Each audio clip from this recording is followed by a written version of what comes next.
하나님의 말씀은 신약성경 누가복음 10장 17절에서 24절 말씀을 가지고 주님이 성령으로 기뻐하는 일, 이와 같은 제목으로 잠시 은혜를 받도록 하겠습니다. 17절을 한번 읽어봐 주세요. 시작. 70일 기뻐하며 저와 이르되 주여 주의 의령 지시들도 우리에게 항복하리이다.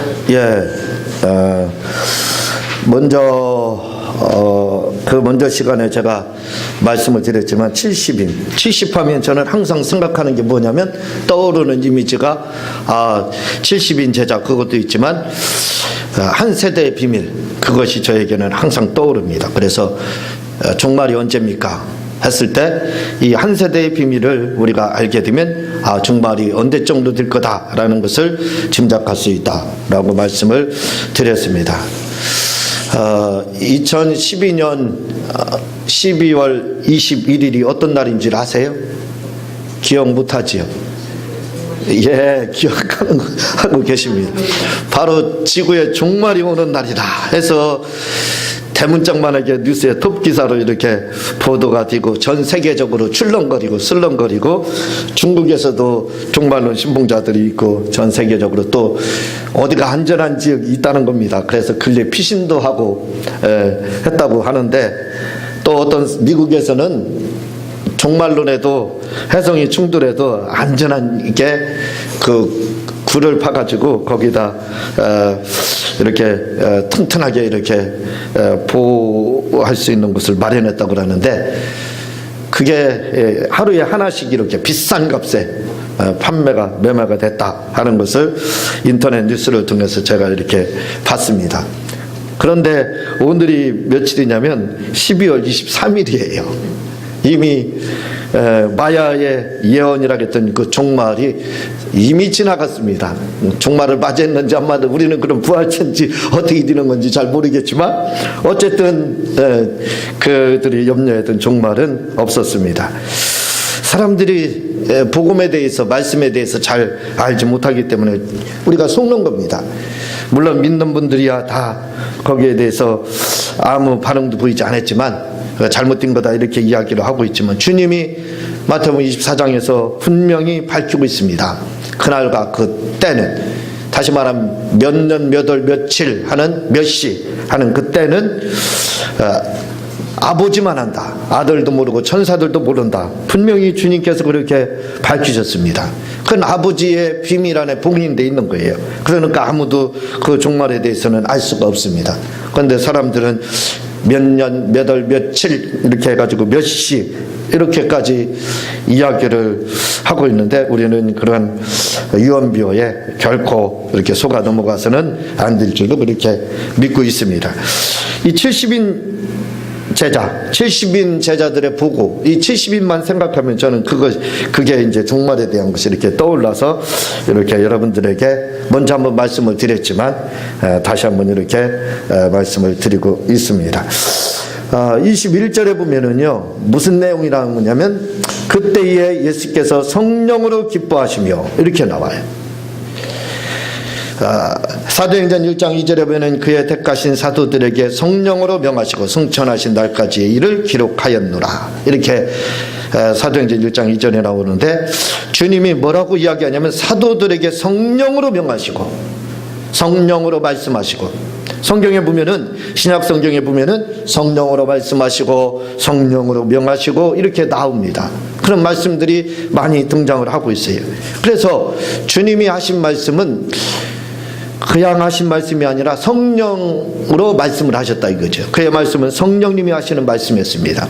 우리가 하는 말은 호흡을 통해서 이렇게 우리의 생각하는 것들을 전달을 하고 있지만 주님은 그분이 말씀하시는 것들은 하나님의 말씀입니다. 그 말씀들을 바로 성령을 통해서 명령하시고 말씀하셨다. 이렇게 말씀하시는 부분들은 성경에, 신약 성경에 여러 군데서 우리가 찾아볼 수가 있습니다. 그런데 전후무하고 유일무이하게 나오는 부분이 있는데 바로 21절 말씀입니다.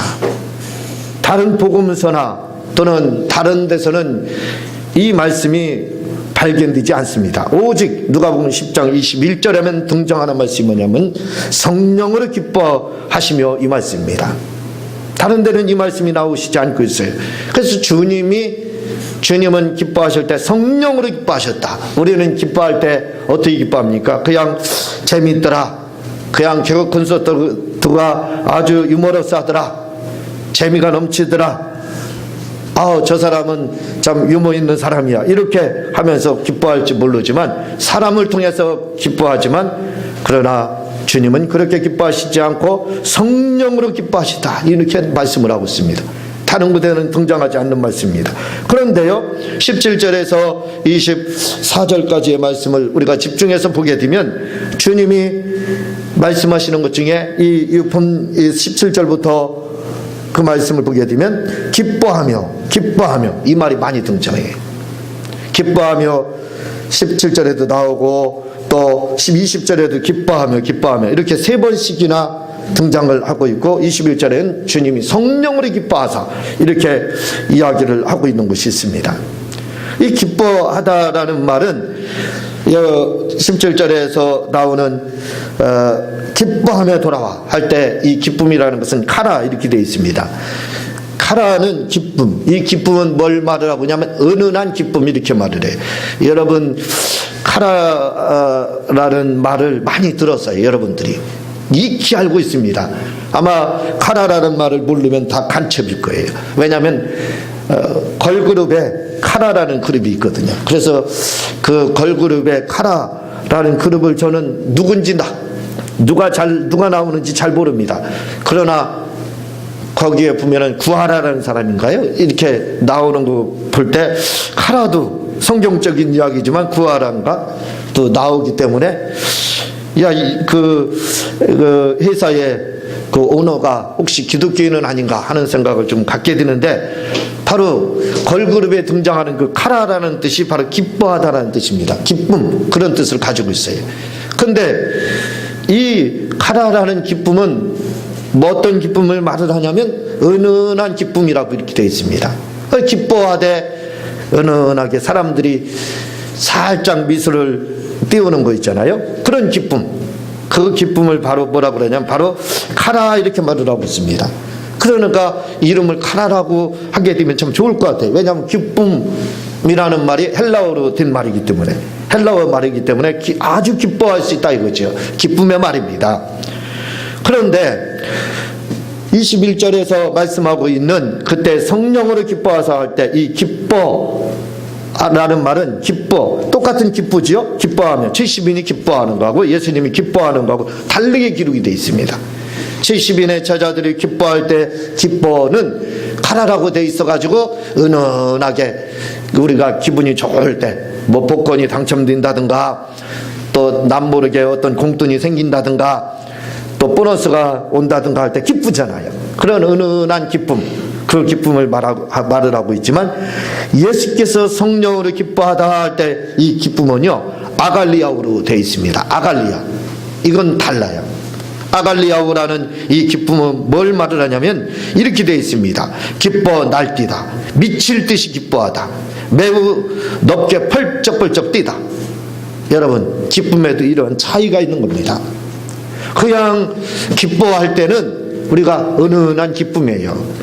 그냥 입이 살짝 벌어지는 은은한 미소를 보내는 그러한 기쁨, 참 기쁘다, 그런 기쁨을 말을 하고 있어요. 그러나 성령으로 기뻐할 때는요 그런 기쁨을 말하고 있지 않습니다. 이것은 펄쩍펄쩍 뛴다는 거예요. 매우 기쁘다. 여러분, 이 기쁨을 한번 상상이 되죠? 성령으로 기뻐하다 갈 때 이 기쁨이 상상이 되지 않습니까? 이 기쁨은 아주 좋아가지고 발짝발짝 뛰면서 박수를 치면서 기뻐하는 겁니다. 우리가 너무 기뻐서 박수치며 막 뒹굴듯이 하면서 하는 기쁨 있죠? 바로 그 기쁨입니다.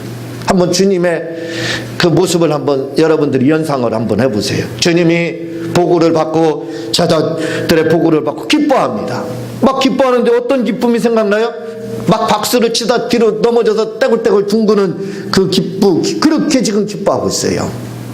그걸 바로 아갈리아고 이렇게 되어 있습니다. 그러니까 그냥 기뻐하는 기쁨하고는 완전히 달라요. 얼마나 주님이 기뻐했는지 오늘날 성령춤이라는 춤이 있죠. 아마 그게 조금 가까울까요? 아마 그렇게 생각할지도 모르겠어요. 너무 기뻐가지고 주님이 펄떡펄떡 뛰다가 숨 넘어가는 것처럼 뒤로 벌러덩 넘어져서 떼굴떼굴 둥글면서 기뻐하는 것이 바로 이 성령으로 기뻐하시며 이렇게 나오고 있어요. 여러분, 복음서에 나타난 주님의 모습이라는 것은 어때요? 여러분들이 복음서에 나타난 주님의 이미지를 한번 떠올려 보세요. 아마 저랑 비슷한 생각을 품을 겁니다. 다 어떤 거예요? 고뇌, 고독, 외로움, 슬픔, 그런 거죠? 주님의 모습을 한번, 주님이 복음서에서 공생애를 시작했을 때의 주님의 그 모습을 한번, 이미지를 여러분들이 한번 떠올려 보시라 이거죠. 한번 그 모습을 한번 상기해 보세요. 어떤 모습입니까? 제가 지금 말씀드린 그 모습일 거예요. 그냥 주님이 고독 가운데 외로움과 그리고 겟세마네 동산에서 땀방울이 핏방울이 되도록 그 기도하시는 모습. 왜 제자들이 이해를 못해요? 도무지 주님의 말씀을 받아들이지 못하고 저 복음을 받아들이고 따라 나가는 이 제자들도 주님에 대한 이해를 못, 고독, 외로움, 고뇌, 번뇌 이런 거 떠오르지 않습니까? 그런 것만 떠올라요. 복음서에는 다 모르겠습니다. 제가 착각하는지 모르겠어요. 저는 그렇게 느껴져요. 주님의 공생의 이미지 하면 그 모습이에요. 고독하고 외롭고 슬프고 아무도 이해하지 못하고 마치 군중 속에 고독 가운데 있는 것처럼 제자들이 있고 70인이 있고 수많은 무리가 있지만 그 고독한 모습만 떠오르는 것이 제게 있어서 주님의 복음서에 나타나는 그 이미지입니다. 그렇게 연상이 돼요. 그런데요, 놀랍게도 누가복음 10장 21절에서는 그 기쁨이 아닙니다. 그렇게 말하지 않고 있어요. 성령으로 기뻐하다 가는데 전혀 딴판입니다. 전혀 고독하고 외롭고 슬픈 그 이미지가 아니라 얼마나 기뻤는지 펄쩍펄쩍 뛰다 숨 넘어가듯이 뒤로 넘어져서 떼굴떼굴 둥글면서 기뻐했다니까요. 그 모습 한번 주님의 모습을 연상을 해보시 바랍니다. 유일하게 그렇게 성경에서 이 부분이 등장을 하고 있어요. 유일합니다. 이렇게 주님이 기뻐하는 그러한 모습을 볼 수가 있습니다. 이거를요, 우리나라 사자성어로 쉽게 바꾸면 뭘로 바꿀 수 있는 줄 아세요? 박장대소. 그게 아주 적당할 표현일 겁니다. 주님이 박장대소 한 거예요. 얼마나 기뻤는지, 얼마나 좋았는지 박수를 치면서 펄쩍펄쩍 뛰시다가 뒤로 넘어지셔서 떼굴떼굴 굴르면서 좋아하셨다 이거죠. 그러면 한번 생각해 보시기 바랍니다. 뭐가 이렇게 주님을 기쁘게 했는지, 도대체 어떤 피드백이, 어떤 보고서가 주님을 이렇게 기쁘게 했느냐 이거예요. 주님 앞에 무슨 보고를 했을 때 제자들이 어떤 말을 주님에게 했기 때문에 주님이 이렇게 기뻐서 뛰돌아 떼놀았느냐 이거예요. 그때라고 이야기하고 있는데 우리가 그때라니까 많은 시간이 들린 것처럼 말하지만, 그러나 원어상으로는 바로 제자들의 보고를 들은 그때 바로 이 연결이 되고 있습니다. 여기는 어떤 부분은 동그라미가 앞에 있기 때문에 문장 전환이 아닌가 이렇게 생각하지만 문장 전환이 아니에요. 연결되는 겁니다. 연결되고 있는데 바로 그 보고를 받고 도대체 무슨 결과의 보고를 받았느냐 이거예요. 어떤 피드백을 받았느냐 이거예요. 얼마나 주님이 기뻐하고 즐거워하는데 그 제자들의 그 결과 보고가 뭐냐 이거예요. 뭐 때문에 이렇게 주님이 기뻐했느냐 이거예요. 박장대소했느냐 이겁니다. 그걸 우리가 알아야 돼요. 그러면 우리가 뭘 할 수 있습니까? 주님을 이렇게 기쁘게 해드릴 수 있는 거예요. 우리 주님 고독하고 고뇌에 차있고 슬퍼하고 외로움 가운데 아무도 나를 모르는구나, 군중 속의 고독처럼 그렇게 만드실 겁니까? 아니면 제자들의 보고를 받고 떼굴떼굴 둥글면서 막 기뻐가지고 뒤로 넘어가듯이 이렇게 주님을 기쁘게 하는 그 기쁨의 보고를 할 겁니까? 우리가 어떤 삶을 살기를 원하느냐 이거예요. 아마 전자를 원하는 분들은 하나도 없을 거예요. 다 주님이 내 보고를 듣고 주님이 기뻐하고 뛰놀고 막 펄쩍펄쩍 뛰면서 뒤로 넘어져서 떼굴떼굴 둥그르시면서 행복해하는 그 기뻐하시는 주님을 모습을 그리고 그 모습을 그렇게 해드리기를 아마 누구나 다 원할 겁니다. 그렇게 하기를 원하지 않는 분들은 아무도 없을 거예요. 그렇죠. 모두 다 그걸 원할 겁니다. 주님을 기쁘게 해드리기를 원할 거예요. 그러면 무엇이 주님을 그렇게 기쁘게 해드릴 수 있느냐 이거예요. 어떤 것이요? 본문에는요, 오늘 본절이 17절부터 24절까지입니다. 이 본절에는, 이 본문에는 놀라운 비밀이 세 가지가 나오고 있어요.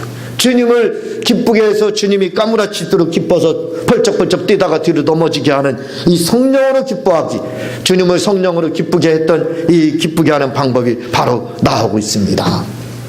우리가 이 세 가지를 하게 되면 주님이 까무라치게 기쁘게 해드릴 수가, 새해가 온다 할지라도 새해에 올해가 다 지나가고 있습니다. 올해도 역시 올해도 그렇고 내년에도 내후년도 그렇고 언제나 주님을 까무라치게 기쁘게 해드릴 수 있다 이거죠. 우리 모두가 이렇게 주님을 까무라치게 기쁘게 해드리는 여러분 모두가 되시기를 주님의 이름으로 부탁을 드립니다. 그러면 어떤 보고에, 어떤 피드백에 주님이 이렇게 기뻐하십니다 이거예요. 17절에 보면 나오고 있습니다. 70인이 기뻐하여 돌아와 이르되 주여, 주의 이름이면 귀신들도 우리에게 항복하더이다. 주님이 뭐라고, 제자들이 뭐라고 말하냐, 귀신들이 떠났다는 거예요. 귀신들이. 그래서 너무 기쁘다는 겁니다. 주님이 말씀하고 있어요. 너희들이 귀신이 떠날 때 하늘로부터 번개 같은 것이 떨어지는 거 보았다. 번개같이 귀신들이, 사탄이 떨어지는 거 봤다는 거예요. 주님이 그걸 봤다는 겁니다. 내가 너희에게 뱀과 전갈을 밟으며 모든 원수의 능력을 제어할 권능을 주셨으니, 이렇게 이야기를 하고 있습니다. 마귀와 그 흑암의 세력들을 제어할 수 있는 그러한 모든 능력을 이미 주었다, 이렇게 말씀하고 있어요. 그걸 사용했다는 겁니다. 그게 뭐예요? 우리식으로 바꿔서 말씀드리면 축사를 말씀하고 있습니다. 다시 말하면 축사라는 것은 악한 영들에 대해서 마귀와 귀신의 세력을 몰아내는 것을 말을 하고 있습니다. 쫓아내는 것을 말을 하고 있어요. 뭘로 다요? 주의 이름이면, 이렇게 말씀합니다. 주님의 이름으로. 여기서 주님은 누굽니까? 예수님을 말씀하고 있어요. 그러니까 예수님의 이름으로 이렇게 귀신을 몰아내자, 축사를 하자, 그들이 항복한 것을, 귀신들이 나가더라 이거지. 그걸 보고 제자들이 기뻐서 보고를 했더니 어떻게 됐다고요? 주님이 펄쩍펄쩍 뛰면서 기뻐하시더라 이거예요. 여러분, 축사에 대해서 성경은 말을 하고 있습니다. 마태복음 12장 27절에서 27절을 보면은요, 28절에 보면 또 내가 바알세불에 힘입어 귀신을 쫓아내면 너희의 아들들은 누구를 힘입어 귀신을 쫓아내느냐? 그러므로 저희가 너희 재판관이 되리라. 그러나 내가 하나님의 성령을 힘입어 귀신을 쫓아내는 것이면 하나님의 나라가 이미 너희에게 임하였느니라. 분명히 주님을 말씀하고 있습니다. 뭐라고 말씀하냐면, 축사를 하게 되면 귀신을 쫓아내는 것은 곧 하나님의 나라를 임하게 하는 거라는 거예요. 그러니까 여러분들이 축사를 하고 이 귀신을 쫓아내는 이 일을 망설일 필요가 없습니다. 왜? 하나님의 나라가 임하게 하는 거예요. 이 하나님의 나라가 임하는 거 어떻게 돼요? 기뻐할 수밖에 없어요. 바로 연결되지 않습니까? 그러니까 주님이 어떻게 돼요? 성령으로 기뻐하사 막 뒤로 넘어지면서 펄쩍펄쩍 뛰면서 주님이 기뻐하셨더라 라고 이야기를 하고 있습니다. 그래서 축사가 얼마나 이렇게 기쁜 일인지 몰라요. 제자들이 돌아와서 한 말씀이 그겁니다. 귀신들이, 아유 주님, 귀신들이 글쎄요 항복했습니다. 귀신들이 예수님이 당신의 이름으로 떠났습니다. 아유, 너무 기뻐요 하니까 주님이 그걸 듣고 성령으로 기뻐하더라 이거예요. 여러분, 축사에 대해서 어떻게 생각하실지 모르지만, 어떻게 보실지 모르지만, 그러나 분명히 성경은 이야기하고 있습니다. 축사를 하면 하나님의 나라가 임한다, 이렇게 이야기를 하고 있습니다. 또한 마태복음 4장 11절에 보면요, 이에 마귀는 예수를 떠나고 천사들이 나와 수종드니라 라고 말씀을 하고 있습니다. 이 말씀 전에 마태복음 4장에서 무슨 일이 있습니까? 예수님께서 40일 금식하신 후에 줄이신 후에 가장 먼저 찾아온 손님이 누구냐면 천사가 아니었습니다. 마귀가 찾아왔어요. 마귀가 찾아와가지고 돌덩이를 가지고, 너 배고프지? 요거 한번 떡덩이 먼저 먹어봐라. 또 두 번째는 높은 산에 그 성전 꼭대기를 한번 뛰어내려봐라. 세 번째는 높은 산에 올라가서 모든 영광을 보여주며 나에게 경배하면 이것 주리라. 이렇게 유혹을 했을 때, 시험을 했을 때 마지막 주님이 사단아 물러가라 하니까 사단이 물러가고, 마태복음 4장 11절이 바로 그 말입니다. 이에 마귀는 예수를 떠나고, 마귀가 떠나더라 이거죠. 사단아 물러가라, 이 말은 무슨 말이냐면 축사라는 말입니다. 마귀를 쫓는 거예요. 마귀를 쫓으니까 어떻게 됐어요? 하나님의 나라가 임하게 됩니다. 하나님의 나라가 임했다는 증거가 뭡니까? 천사들이 수중들더라 이거예요. 천사가 비로소 와서 돕기 시작하더라, 이렇게 돼 있습니다. 그러니까 여러분, 이렇게 하나님의 나라가 임하는가 어떻게 돼요? 주님이요? 벌쩍벌쩍 뛰면서 축사를 하는가? 귀신들이 주님의 이름, 당신의 이름으로 항복했습니다. 그 소리를 듣고 성령으로 기뻐해서 까무라칠 정도로 기뻐하지 않을 수가 있겠어요? 얼마나 기뻐했겠습니까? 왜? 하나님의 나라가 임했고 천사들이 하나님의 나라가 임하니까 천사들이 수중들더라 이렇게 이야기를 하고 있지 않습니까? 이렇게 기뻐하신다 이거죠. 그래서 여러분들 하나님은 나는 축사 귀신 쫓고 예수님의 이름을 하는 거 마음에 안 들어요. 기분 별로 좋지 않습니다. 내 기분하고 주님이 기뻐하시는 거하고 뭐가 중요합니까? 내가 기뻐하지 않고 내가 좋아하지 않는다 할지라도 우리는 주님이 기뻐하면 뭐예요? 하야됩니다. 하야되는 거예요. 주님이 기뻐하되 그냥 가라 정도가 아니라 어떤 기쁨이라고 했어요? 펄쩍펄쩍 뛰면서 성령으로 뒤로 넘어지며 떼굴떼굴 둥글며 박장대소하며 기뻐했다 이거죠. 그 일을 우리가 하야되는 겁니다. 주님이 기뻐했기 때문에 이 일을 우리는 하야되는 겁니다. 제가 축사에 대해서 많은 강조를 했지만 이 축사라는 것은 뭐냐면 다른 거 없습니다. 그것은 뭐냐면 악한 영들을 결박하고 악한 영들을 쫓아내는 기술이에요. 기술. 아니 흑암의 세력들, 저 마귀의 세력들, 저 귀신의 세력들을 어떻게 제어합니까? 그 기술, 그 비법, 그 노하우를 좀 가르쳐 주세요. 네, 공개를 하겠습니다. 이미 공개를 했습니다. 가르쳐 드립니다. 그게 뭐라고요? 바로 축사라는 겁니다.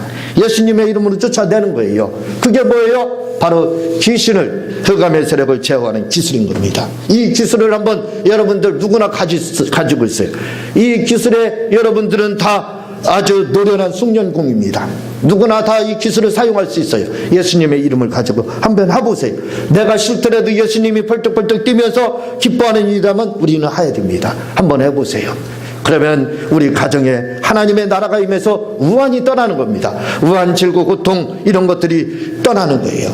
그걸 떠나는 것이 뭘로 다요? 바로 축사를 할 때. 그러면 하나님의 나라가 임하고 천사가 돕게 되는 겁니다.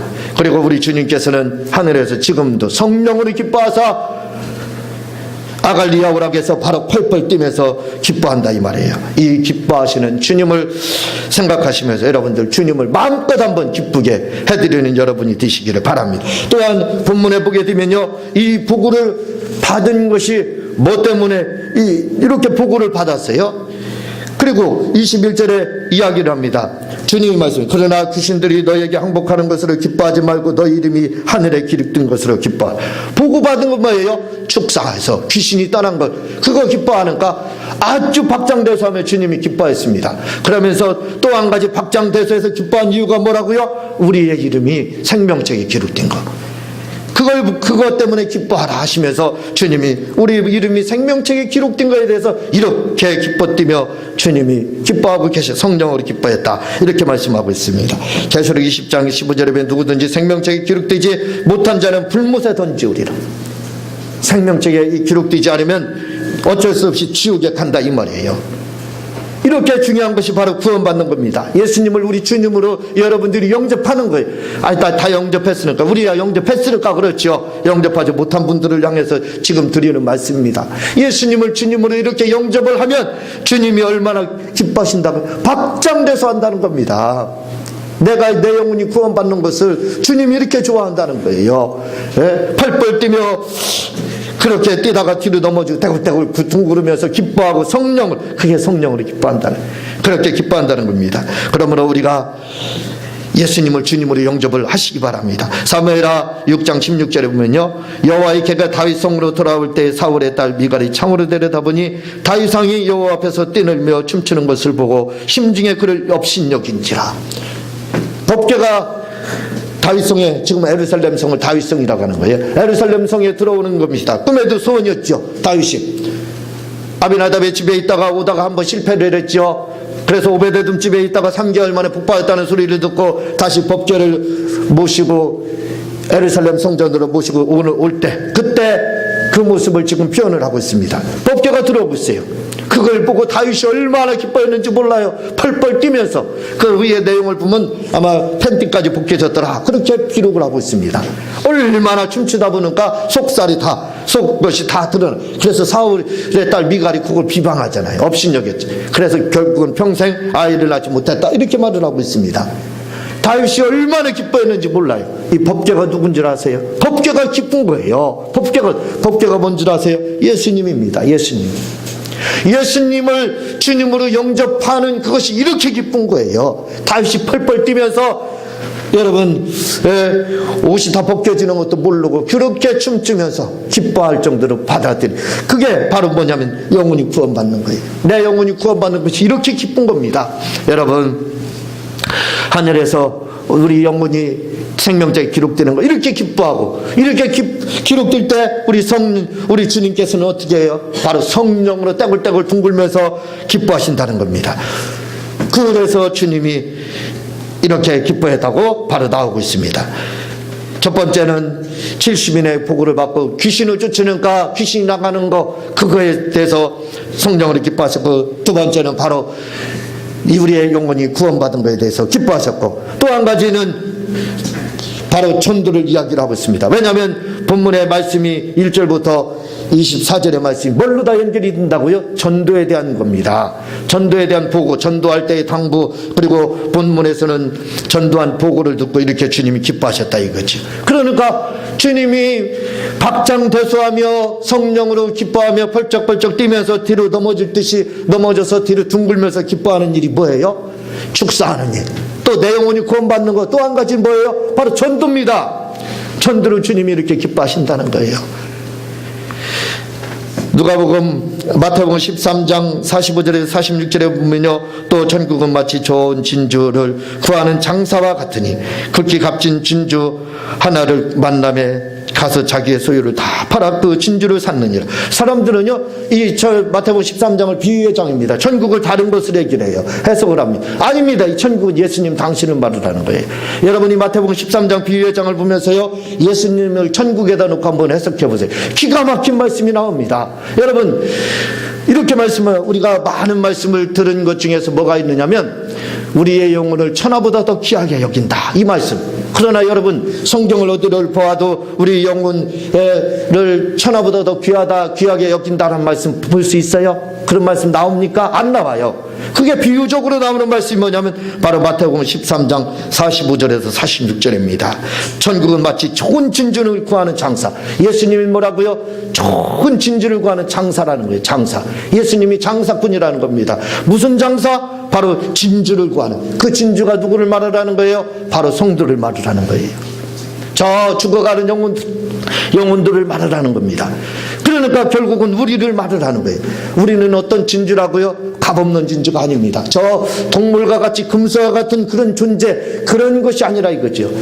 값진 보물을 바로 뭐라고 그러냐면 진주라고 하는 겁니다. 진주같이 귀하다. 우리가 진주라는 표현을 이야기하죠. 지금은 다른 보석들을 값지게 여기지만 그때는 아마 진주를 최고로 여겼나 봐요. 그래서 모든 걸 진주로 여깁니다. 진주 같다, 진주. 성경에서도 진주로 표현하고 있습니다. 그러니까 가장 좋은 걸 표현할 때 뭐라고 진주라고 표현을 하고 있어요. 우리가 바로 진주처럼 그렇게 귀하다 이거예요.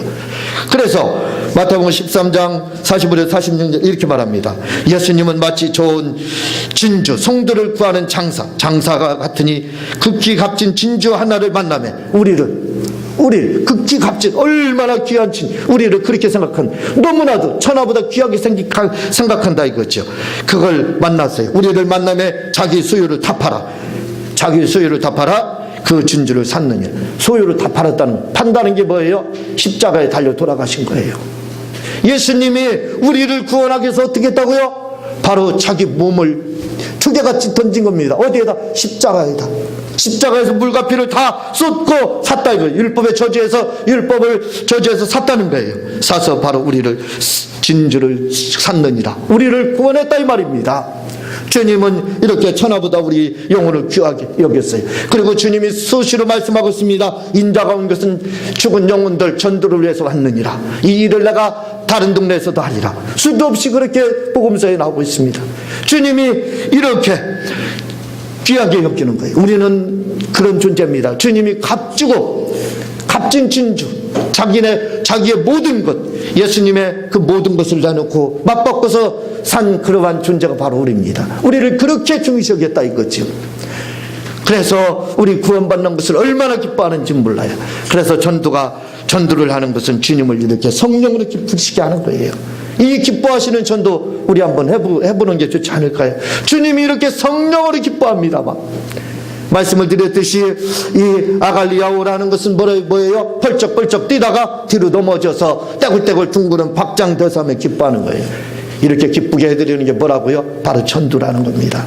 주님은 한 영혼에 대해서 천하보다 귀하게 여겼기 때문에 자기 몸을 죽여같이 십자가에다 바쳤습니다. 그리고 우리를 구원했어요. 우리도 그 일을 해야 되지 않습니까? 주님이 그렇게 기뻐하는 일 우리는 해야 되지 않느냐 이거예요. 이해에도 우리가 해야 되고, 다음 해에도 우리가 해야 되고, 그 다음 해에도 우리가 해야 되고, 죽을 때까지 우리는 이 일을 해야 됩니다. 아니, 내가 싫은데, 나는 식사하는 거 싫습니다. 나는 내 영혼 구원받는 거 싫습니다. 나는 전도하는 거 싫습니다. 당신은 싫더라도 예수님이 좋아하고 예수님이 박장대소하며 기뻐하며 성령으로 좋아하신다면 우리는 그 일을 해야 돼요. 그렇다면 우리가 열심히 악한 영을 쫓고, 그리고 내 영혼이 기록된 것에 대해서 날마다 구원받은 것에 대해서 감사해야 됩니다. 주님이 기뻐한다 하는가? 그뿐입니까? 또한 전도를 주님이 그렇게 성령으로 기뻐하사 뒤로 벌떡 넘어져서 떼굴떼굴 둥그럴 정도로 기뻐했다면, 나는 전도하기 싫고, 나는 게으르고 나태하고, 아이고 그거 말도 안 듣는데요, 계란으로 바위치기인데요, 못하겠습니다. 아닙니다. 주님이 기뻐하시기에, 주님이 이렇게 기뻐하신다면 우리는 그 일을 해야 되는 겁니다. 왜냐하면 우리는 주님이 진주처럼 여겨서 주님의 몸을 죽여같이 던져서 우리를 산 귀한 존재들이기 때문에 그렇습니다. 오늘 우리가 이 일을 해서, 이 세 가지 일을 해서 우리 주님을 계속해서 영원히 기쁘게 해드리는 우리 모두가 되시기를 주님의 이름으로 부탁을 드립니다. 이 시간 우리 다 같이 동성으로 주여 삼창하시고 말씀을 생각하면서 주님이 기뻐하는 기도를 하시기를 바랍니다. 주여